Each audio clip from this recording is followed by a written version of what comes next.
Hello, this is Dr. Victoria Skirbo speaking to you from the Seeds of Transformation Healing Center in Wareham, Massachusetts. I want to talk to you today about the month of August 2018 from a Kabbalistic and astrological perspective. I'm sorry that this video is a little late. It is August 3rd today, so a lot has actually happened already in August, and it's only the 3rd, so you can imagine that theme of a lot happening is part of the energy for August. So the first thing we do is we're going to look at August from the lens of numerology, and we do that by adding August, which is the 8th month, and the 11 vibration, which is the universal year. As I've said in almost every video, we are in an 11 universal year. It's a master number vibration. It is actually a vibration of finding balance within the extremes. And we certainly have the extremes out there. As to whether we have found balance or not, that's still, we'll say the jury's still out on that. Speaking of juries, the 11 is the number associated with the card of justice, cosmic justice as it was. And so we do know that in 2018 there will be a balancing of the scales on some level. Okay, so but specifically about August, we add the 8 and the 11 together and we get the 19-1 vibration. And the 19-1 vibration, of course, is connected to the Sun card in the tarot. Now the Sun card, we have a picture of this beautiful sun in the background. This is the Rider-Waite deck, right? We have this little baby sitting on bareback on the back of a white horse and holding this banner, this big flag. In the card, this banner, the Rider-Waite anyway, the banner is red. Red is the color of life force, right? Big root chakra. And so this card means revelation. It means a new beginning, right? It's a 1 vibration. But the 1 vibration, the 19-1 vibration is a very special vibration in that it holds within it the 1 and the 9, the whole sort of gamut of energy, 1 to 9. And it is said that it is a karmic, what we call a karmic debt number. And so if you have a 19-1 in your numerology chart, that is significant. This is a lifetime where you've come in to agree to do the work that is necessary. And generally, this card deals with making a 180-degree turn. And so sort of going in a totally different direction than you had previously gone, sort of, finding your purpose in a way, like with a big click, we'll say, right? It's like, you're going along with someone, it's like, you get clicked into the energy of the lifetime, and that's kind of the 19-1 vibration. So there's a sense of rebirth, there's a sense of revelation, okay, not necessarily revolution, although that's certainly true of August, but not because necessarily of the 19-1 vibration. So according to Pamela Eakins, who wrote the Tarot of the Spirit, it's the Sun card in her book says, "You are in the process of a spiritual realization. This is the truest love possible. All things are illuminated, shown, and show themselves truly." So there's this sense of perhaps the truth coming out with this 19-1 vibration. On the Tree of Life, I don't know if you can see that. Oops, excuse me. I have things rolling around behind me. That's what that sound was. Okay. If we look at the Tree of Life, which is over here, we can see that the path that is activated by this 19-1 vibration is the path between Hod, the Sephiroth associated with the planet Mercury, and Esad, the Sephiroth associated with the planet, the Moon, which is not actually a planet, it's a satellite of the Earth, but all the same. This connects the solar plexus, if we overlay the chakras on this Tree of Life, the solar plexus with the sacral chakra. this path is the path of emotional intelligence, right? It's connecting your emotions, the moon, with your intelligence, Mercury. So what is the level of your emotional intelligence? Okay? We will be seeing what the level of people's emotional intelligence are. And, emotional intelligence is just knowing what you feel and being able to express that. Okay? And it can be very difficult for some people. Okay? Especially men, because they're not really conditioned to say how they feel. They're more conditioned to, take the lead, be the hero, be the protector, on the positive scale, or be the perp on the negative. And so this is a sort of we need to look at this month the wound of the wounded masculine, really. That's part of what we will see manifesting in front of us for us to understand, to us to look at, and for us to heal. A new revelation about that. How do we move forward? How do we move forward despite all the challenges and the pain and the chaos, right? We focus, number one. One is about focus. We focus on our heart. The Sun card is connected to the sign of Leo, in that the Sun is the ruling planet of Leo. And Leo is all about the heart. Leo is all about your will, your heart, your creative self-expression. This one time is a time for us to plant seeds for that. Now, the sort of paradoxical energy of this month is that this month is so rife with planetary retrogrades that starting something is almost antithetical to what the planets are doing. And so most of August is a review time. We start the month with Mercury retrograde. That is retrograde until the 19th, I believe. We have Mars retrograde all month. That's retrograde until the 27th. We have Saturn retrograde. Uranus goes retrograde, I believe it's on the 7th of August. And then there's one more retrograde. Pluto, I believe, is retrograde. So there's a lot of retrograde energy, and retrograde is also all about reviewing. And so we have to review what we think. We have to revise what we think. We have to review our actions.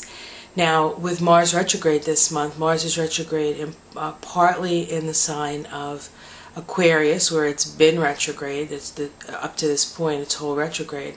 It does back up into Capricorn and spends the last, I believe it is 2 weeks maybe. Hold on one second. Let me see. Is it 2 weeks? I believe it is. I think it's the 16th that Saturn goes into, not Saturn. Mars retrogrades into Capricorn. Oh, even sooner than that, the 12th. So about half the time, half the time Mars is retrograde. It's retrograde in Aquarius and then retrograde in Capricorn. Mars functions much better in Capricorn than it does in Aquarius. It's actually in its exaltation in Capricorn, but it is still retrograde. Capricorn is about structure. It's about building the structure. It's about the structure of our consciousness. It's about the hierarchy. It is the patriarchy, really, Saturn. It's the father, right? Father. And so there is a review of that as well. And so we need to sort of work out our plans. And there's probably still things. The eclipse of the lunar eclipse, especially the one that occurred on the 27th, there was a huge, we'll say, expulsion of energy from the past, a huge sort of cleaning or blowing up of the past. And so now we have to go around and see what's scattered about, and we need to sort of clean up our space, clean up our emotional space, clean up our physical space. And by doing that, we're releasing the energy that is held in the stuff from the past that saps us and sucks our energy dry. And so we need to remove those things. So part of August is also the process, even though it's a 1 month, process of removal, a process of seeing what is in your way that perhaps you're no longer attached to, right? But still needs to clear the way. And by the end of the month, that's when things really start to form and to develop. So one of the things that I want to specifically talk about, with the Sun card being the major energy that we're dealing with numerologically, is what's going on with the Sun. And of course, anybody who's following astrology knows that we have a solar eclipse. A solar eclipse, which is an eclipse of the Sun. It is partial, okay, but it's in the sign of Leo, and Leo's ruling planet is the Sun. So of course it's much more powerful than just, I mean, they're all powerful, but the fact that it's Leo when it's the Sun, I mean, it's just stupendous, really. And so, what do I want to say about that? So I want to look at the eclipse closely.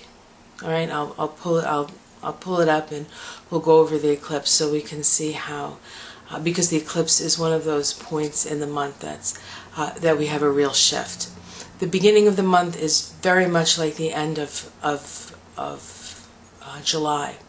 It isn't until we get into the latter months, after we have the eclipse, after Saturn moves into Capricorn, things start to settle down a little bit, and we have some time to do the work that we need to do, sort of clearing the space, clearing our energetic space, and then starting to move forward. And we will certainly start to move forward in September. September is going to look very different, or the end of August is going to look very different than the beginning. So let's look at the eclipse next. Okay, I'll be right back. I have to set myself up. Okay, so this is just a flat wheel. There's nothing on it right now, and it is in. Hold on, let me see if you can get it better. Okay, I think that's good. Hopefully, you'll be able to see this. So we have an eclipse on August 8th, and let's do a little numerology for the eclipse. Let me see. Can you see this? I don't know. 8 plus 11. Plus 11. 8 is the month, 11 is the day, and 11 is the universal year. And so this equals 30 over 3. Okay, that's the vibration of the day. 30 over 3 is connected with, on the tree of life, Hesed. Hesed is associated with Jupiter. Jupiter is, it's the expansion principle. It's generosity. It's the ability to say yes and mean it, and say no and mean it as well. And so 3 is also a creative vibration. It's the vibration of the Trinity. And whenever you have a 0 next to a number, that is the God force. And in a way, it almost acts like a master number. So it's a 3, which is the creative, joy, laughter, humor, okay, brought up to the God power 0. So that's the energy of the actual day of the eclipse numerologically. It's also located, if you overlay the chakra, it's also located. My mouth isn't working quite yet. In the throat chakra, and so it's about truth. It's about speaking your truth. It's in the throat chakra that we co-create with the divine, okay, through vibration. So what you talk about, what you speak about, becomes your reality. And so if you're talking against somebody, that person becomes your reality. If you're talking from your heart about your dreams and aspirations, that's what your life becomes. Okay? And your dreams and aspirations very well may be about making the world a better place. And that may and that may, and in that respect, some of the things that you could be talking negatively about, like the world might be a better place if things changed with those people, but talking at them and telling in that energy does not accomplish anything. You want to focus your energy on where you're most likely to have influence, and that place is in your own life. And a life well lived is a building block for the future. Okay? And there is a place for revolution. There is a place for speaking up to power. This month is about figuring out what it is that you have to offer, and the things that you need to sweep away, the things that you need to change in your life so that you can walk your path. These eclipses are North Node eclipses, which I did not mention before, I believe. North Node eclipses are meaning that the sun is at the side of the North Node. Okay, the North Node is in Leo, and the sun is in Leo. Now, but it's about moving into the unknown future. And moving into the unknown future, there can be a lot of fear, like, oh my God, what's out there? But rest assured, you have the capacity and you have the courage, especially if you've been doing the work, that you can move into the future with confidence and courage, which is very much a Leo energy. Okay, so let's talk about this eclipse. So I'm not doing this to a certain place. I have the eclipse chart right here. This is the eclipse chart for the United States of America. Oh, sorry, I don't even know if you can see this, but I'll just show you. That's not what I have here. This is going to be on a flat chart so we can get the idea of the archetypical energies. Okay, the first thing I want to put in is I want to put in the nodes of the moon. And so we have the North Node here in Leo. And on the day of the eclipse, let's see, where is the nodes? The nodes are about 6 degrees of Leo. And the South Node is 6 degrees, of course, of Aquarius, because the nodes are always exactly opposite. Okay, so we're being asked with this nodal placement to move into the place of Leo, into the place of heart, into the place of self-expression, in the place of our special destiny. You know, what are you here to bring to the planet, kind of thing. And what we're releasing is we're releasing the negative aspects of Aquarius, things like trauma, feeling traumatized,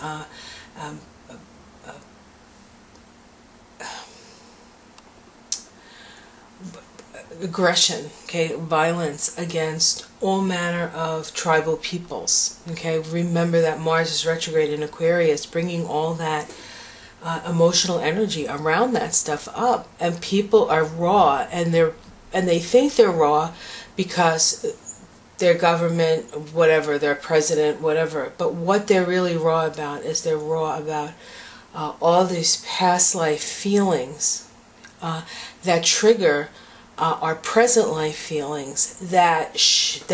So it's like we're all walking around like giant open sores, and everybody's got a salt shaker trying to, shake the salt into your wound so that they can't feel their own. Well, that's not gonna work, right?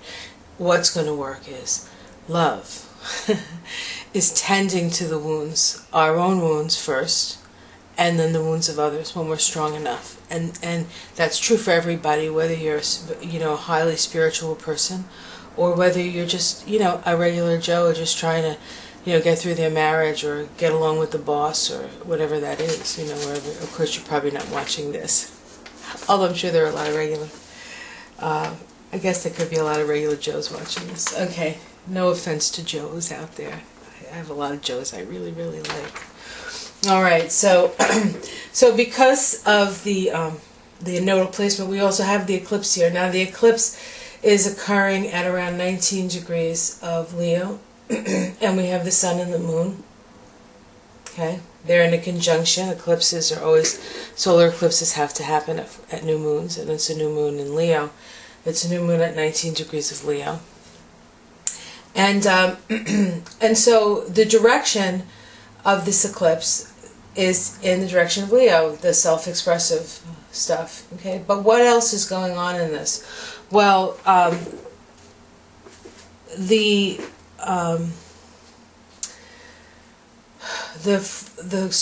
new moon solar eclipse is actually part of a yod configuration. Now, I don't know if I've ever talked about yod configurations before, but it's a yod with, I'm going to use a different color for the other two planets producing the yod.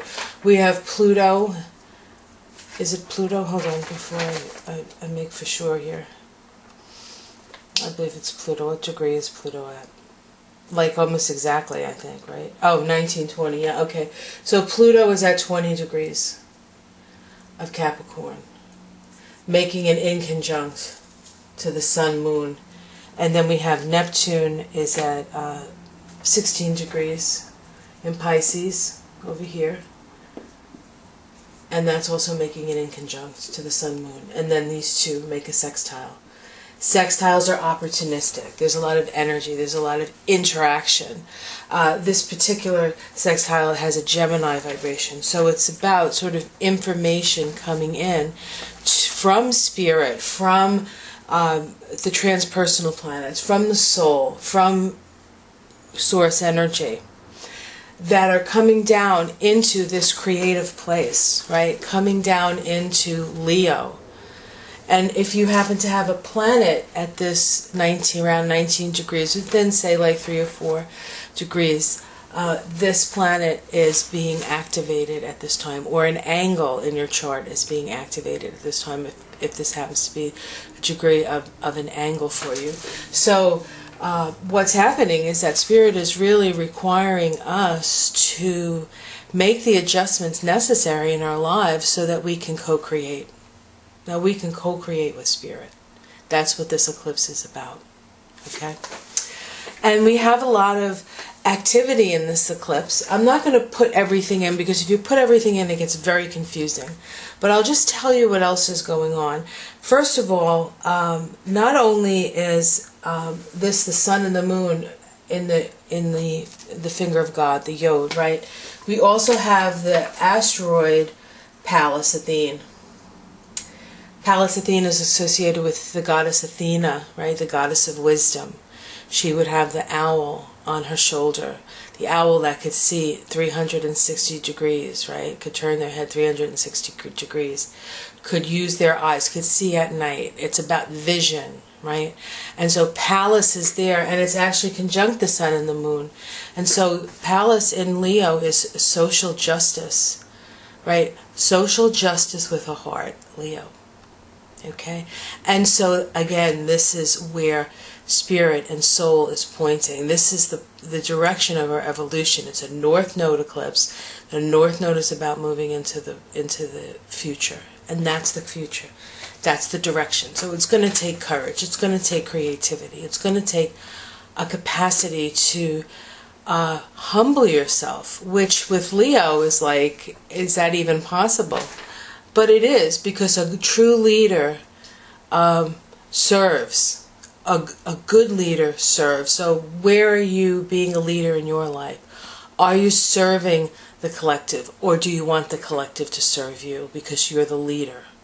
You know, and yet you still have to have, for those people who are on the opposite end, who are serving, and too exhausted to lead, you have to kind of decide where you have to pull back so you can have enough energy to take care of yourself. So it's this fine line, it's this balance between finding your best path of service to help others while balancing it with self-care, self-love, caring about self.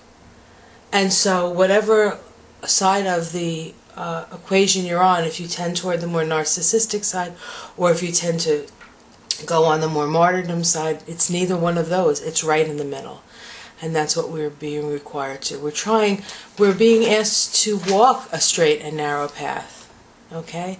This is the beginning. This is the turning point. This is when kind of we plant the seed and get started moving and creating the new earth. The new earth is vibrationally there, right? Fifth dimension is there. Now, it's precipitating down into the third dimension, opening things up. And so all the structures of the third dimension that can't fit the energy of the fifth dimension are shaking and rocking and rolling. And that's the energy that we're experiencing. So a lot of what's breaking down, it may seem like only the good things are breaking down now, and some of and like the bad stuff is still happening, but that will change and that will shift the more we can put the energy into our own hearts and souls and our own path of service to humanity. Okay, I think I want to stop there on that. And then the last thing I want to do, and I may do this as a separate video, is to do a reading on the month of August using tarot cards. It's something that I just started doing and I'm having fun with it, so I would like to continue with that. In the case of the United States, because that's where I live, okay, this eclipse is occurring in the first house. The first house is your identity. And so America is going to have to figure out who they are, okay? And the other interesting thing is that in the chart for the United States of America, the nodes for the United States has the North Node in Leo and the South Node in Aquarius. And it's within a degree of the nodes that we have right now. And so the United States nodes are being activated and we're being required to move forward in a new direction. And it needs to be a heart-centered direction. I said this, I think, the last time, but I think over maybe the next couple of weeks, and as I can get it together, I'm going to do the numerology of the United States of America. And I think that'll help, along with the chart, that will help us to sort of see the energetics that we're being required as a country to move in, and why, right? Okay, so I'll be back. No, I think I'm gonna end this part of the video. So it's really been a pleasure. I hope you find this helpful, and I'll be back with another video with a card reading on the month of August and see how it lines up with what I've said. Okay, have a great month. Be careful. All those retrogrades can cause frustration. Uranus turning retrograde on the 7th. That's also an opportunity for something to flare up. It's like we're living in a tinderbox and everybody's hot and angry. And so you need to pull yourself away from that lest you go up in flames as well. Again, I'll see you again next month. I'm sure we'll have different news, different things to talk about. It's been a pleasure. If you enjoy these, press the like button, subscribe to my YouTube channel. If you find this kind of evaluation Kabbalistically and astrologically valuable to you, perhaps you'd like a personal reading, you can contact me at theseedsoftransformation.com. There is a purchase page. You can just drop me a note if you have a question to ask me. I'd be happy to answer. Again, have a nice month, and I'll see you again next month. Bye.